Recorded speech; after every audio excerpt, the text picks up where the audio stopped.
ایک روز حضور نبی کریم صلی اللہ علیہ وسلم خانہ کعبہ میں نماز پڑھ رہے تھے کہ ابو جہل آپ کے پاس آیا اور بولا، کیا میں نے آپ کو اس سے منع نہیں کیا تھا؟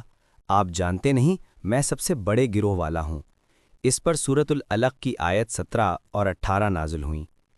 ترجمہ: سو یہ اپنے گروہ کے لوگوں کو بلا لے، اگر اس نے ایسا کیا تو ہم بھی دوزخ کے پیادوں کو بلا لیں گے۔ حضرت ابن عباس رضی اللہ عنہ فرماتے ہیں کہ اگر ابو جہل اپنے گروہ کو بلاتا تو اللہ تعالیٰ کے عذاب کے فرشتے اسے پکڑ کر تہس نہس کر دیتے۔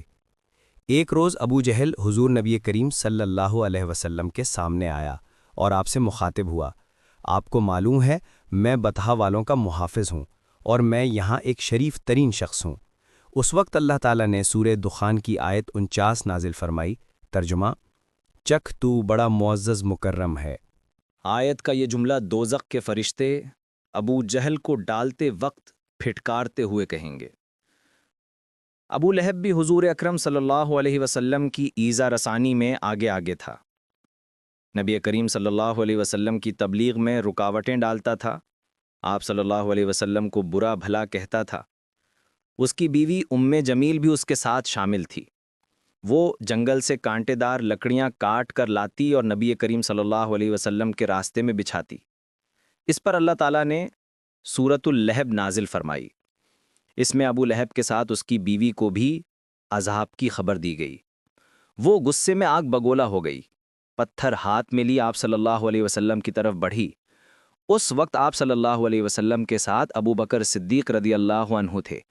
انہوں نے ابو لہب کی بیوی کو آتے دیکھا تو فرمایا، اللہ کے رسول، یہ عورت بہت زبان دراز ہے، اگر آپ یہاں ٹھہرے تو اس کی بد زبانی سے آپ کو تکلیف پہنچے گی۔ ان کی بات سن کر حضور نبی کریم صلی اللہ علیہ وسلم نے فرمایا، ابو بکر، فکر نہ کرو، وہ مجھے نہ دیکھ سکے گی۔ اتنے میں جمیل نزدیک پہنچ گئی۔ اسے وہاں صرف ابو بکر صدیق رضی اللہ عنہ نظر آئے۔ وہ آتے ہی بولی، ابو بکر، تمہارے دوست نے مجھے ذلیل کیا ہے، کہاں ہے تمہارا دوست جو شعر پڑھتا ہے؟ ابو بکر بولے، کیا تمہیں میرے ساتھ کوئی نظر آ رہا ہے؟ کیوں، کیا بات ہے؟ مجھے تو تمہارے ساتھ کوئی نظر نہیں آ رہا۔ انہوں نے پوچھا، تم ان کے ساتھ کیا کرنا چاہتی ہو؟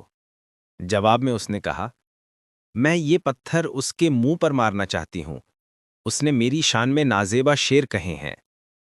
وہ سورۃ اللہب کی آیات کو شعر سمجھ رہی تھی۔ اس پر انہوں نے کہا، نہیں، اللہ کی قسم، وہ شاعر نہیں ہے، وہ تو شعر کہنا جانتے ہی نہیں، نہ انہوں نے تمہیں ذلیل کیا ہے۔ یہ سن کر وہ واپس لوٹ گئی۔ بعد میں ابو بکر صدیق رضی اللہ عنہ نے آپ صلی اللہ علیہ وسلم سے پوچھا، اے اللہ کے رسول، وہ آپ کو دیکھ کیوں نہیں سکی؟ آپ نے ارشاد فرمایا، ایک فرشتے نے مجھے اپنے پروں میں چھپا لیا تھا۔ ایک روایت کے مطابق آپ نے یہ جواب ارشاد فرمایا تھا، میرے اور اس کے درمیان ایک آڑ پیدا کر دی گئی تھی۔ ابو لہب کے ایک بیٹے کا نام عتبہ تھا اور دوسرے کا نام عتیبہ تھا۔ اعلان نبوت سے پہلے رسول کریم صلی اللہ علیہ وسلم نے اپنی دو بیٹیوں حضرت رقیہ اور حضرت کلثوم رضی اللہ عنہما کا نکاح ابو لہب کے ان دونوں بیٹوں سے کر دیا تھا۔ یہ صرف نکاح ہوا تھا، ابھی رخصتی نہیں ہوئی تھی۔ اسلام کا آغاز ہوا اور سورہ لہب نازل ہوئی تو ابو لہب نے غصے میں آ کر اپنے بیٹوں سے کہا، اگر تم محمد کی بیٹیوں کو طلاق نہیں دو گے تو میں تمہارا چہرہ نہیں دیکھوں گا۔ چنانچہ ان دونوں نے انہیں طلاق دے دی۔ دیکھا جائے تو آپ صلی اللہ علیہ وسلم کی بیٹیوں کے لیے اس میں حکمت تھی، گویا اللہ تعالیٰ نے چاہا کہ یہ پاک صاحبزادیاں عتبہ اور عتیبہ کے ہاں نہ جا سکیں۔ یہ رشتہ اسلام دشمنی کی بنیاد پر ختم کیا گیا، یعنی آپ دونوں چونکہ نبی کریم صلی اللہ علیہ وسلم کی صاحبزادیاں تھیں، اس لیے یہ قدم اٹھایا گیا۔ اس موقع پر عتیبہ نبی اکرم صلی اللہ علیہ وسلم کی خدمت میں حاضر ہوا اور اس نے آپ کی شان میں گستاخی کی۔ آپ صاحبزادیوں کی وجہ سے پہلے ہی غمگین تھے۔ ان حالات میں آپ نے اس کے حق میں بد دعا فرمائی، اے اللہ، اس پر اپنے کتوں میں سے ایک کتا مسلط فرما دے۔ عتیبہ یہ بد دعا سن کر وہاں سے لوٹ آیا۔ اس نے اپنے باپ ابو لہب کو سارا حال سنایا۔ اس کے بعد دونوں باپ بیٹا ایک قافلے کے ساتھ ملک شام کی طرف روانہ ہو گئے۔ راستے میں یہ لوگ ایک جگہ ٹھہرے۔ وہاں قریب ہی ایک راہب کی عبادت گاہ تھی۔ راہب ان کے پاس آیا۔ اس نے انہیں بتایا، اس علاقے میں جنگلی درندے رہتے ہیں۔ ابو لہب یہ سن کر خوف زدہ ہو گیا۔ نبی کریم صلی اللہ علیہ وسلم کی بد دعا یاد آ گئی۔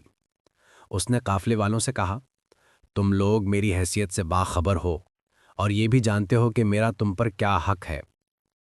انہوں نے ایک زبان ہو کر کہا، بے شک ہمیں معلوم ہے۔ ابو لہب یہ سن کر بولا، تب پھر تم ہماری مدد کرو، میں محمد کی بد دعا کی وجہ سے خوف زدہ ہو گیا ہوں، اس لیے تم لوگ اپنا سامان اس عبادت گاہ کی طرف رکھ کر اس پر میرے بیٹے کا بستر لگا دو اور اس کی چاروں طرف تم لوگ اپنے بستر لگا لو۔ ان لوگوں نے ایسا ہی کیا۔ یہی نہیں، انہوں نے اپنے چاروں طرف اپنے اونٹوں کو بھی بٹھا دیا۔ اس طرح عتیبہ ان سب کے عین درمیان میں آ گیا۔ اب وہ سب اس کی پاسبانی کرنے لگے۔ ان تمام احتیاطی تدابیر کے باوجود حضور نبی کریم صلی اللہ علیہ وسلم کی پیش گوئی پوری ہو گئی۔ نصف رات کے قریب ایک شیر وہاں آیا اور سوئے ہوئے لوگوں کو سونگھنے لگا۔ ایک ایک کو سونگھتے ہوئے وہ آگے بڑھتا رہا، یہاں تک کہ وہ لمبی چھلانگ لگا کے عتیبہ تک پہنچ گیا۔ بس پھر کیا تھا، اس نے اسے چیر پھاڑ کر ہلاک کر ڈالا۔ تکالیف پہنچانے کا ایک اور واقعہ اس طرح پیش آیا کہ ایک روز آپ صلی اللہ علیہ وسلم مسجد الحرام میں نماز پڑھ رہے تھے۔ قریب ہی کچھ جانور ذبح کیے گئے تھے۔ وہ لوگ اپنے بتوں کے نام پہ قربانی کرتے تھے۔ ان جانوروں کی ایک اوجڑی ابھی تک وہیں پڑی تھی۔ ایسے میں ابو جہل نے کہا، کیا کوئی شخص ایسا ہے جو اس اوجڑی کو محمد کے اوپر ڈال دے؟ ایک روایت کے مطابق کسی نے کہا، کیا تم یہ منظر نہیں دیکھ رہے ہو؟ تم میں سے کون ہے جو وہاں جائے جہاں فلاں قبیلے نے جانور ذبح کیے ہیں؟ ان کا گوبر، لید، خون اور اوجڑی وہاں پڑے ہیں۔ کوئی شخص وہاں جا کر گندگی اٹھا لائے اور محمد کے سجدے میں جانے کا انتظار کرے، پھر جو ہی وہ سجدے میں جائیں وہ شخص گندگی ان کے کندھوں کے درمیان رکھ دے۔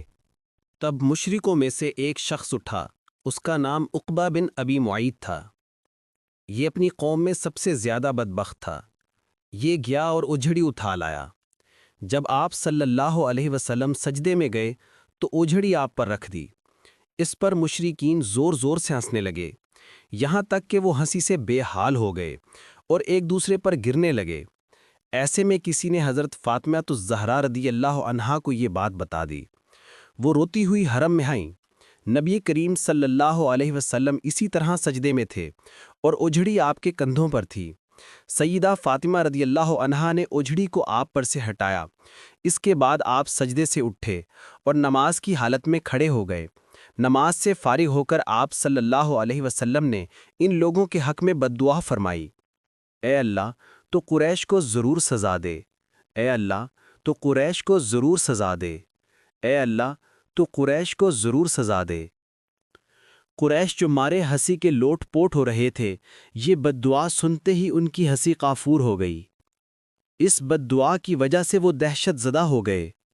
اس کے بعد آپ نے نام لے لے کر بھی بد دعا فرمائی، اے اللہ تو عمرو بن ہشام کو سزا دے، یعنی ابو جہل کو، عقبہ بن ابی معیط اور امیہ بن خلف کو سزا دے۔ حضرت عبداللہ بن مسعود رضی اللہ عنہ کہتے ہیں، اللہ کی قسم، آپ صلی اللہ علیہ وسلم نے جن جن قریشیوں کا نام لیا تھا، میں نے انہیں غزوہ بدر میں خاک و خون میں لتھڑا ہوا دیکھا اور پھر ان کی لاشوں کو ایک گڑھے میں پھینک دیا گیا۔ اسی طرح کا ایک واقعہ حضرت عثمان غنی رضی اللہ عنہ نے اس طرح بیان فرمایا ہے۔ ایک روز نبی کریم صلی اللہ علیہ وسلم طواف فرما رہے تھے۔ اس وقت آپ کا ہاتھ حضرت ابو بکر رضی اللہ عنہ کے ہاتھ میں تھا۔ حجر اسود کے پاس 3 آدمی بیٹھے تھے۔ جب آپ حجر اسود کے پاس سے گزرے اور ان کے قریب پہنچے تو ان تینوں نے آپ کی ذات بابرکات پر چند جملے کسے۔ ان جملوں کو سن کر آپ کو تکلیف پہنچی۔ تکلیف کے آثار آپ کے چہرے سے ظاہر ہوئے۔ دوسرے پھیرے میں ابو جہل نے کہا، تم ہمیں ان معبودوں کی عبادت کرنے سے روکتے ہو جنہیں ہمارے باپ دادا پوچھتے آئے ہیں، لیکن ہم تم سے صلح نہیں کر سکتے۔ جواب میں آپ صلی اللہ علیہ وسلم نے فرمایا، میرا بھی یہی حال ہے۔ پھر آپ آگے بڑھ گئے۔ تیسرے پھیرے میں بھی انہوں نے ایسا ہی کہا۔ پھر چوتھے پھیرے میں یہ تینوں یکدم آپ کی طرف جھپٹے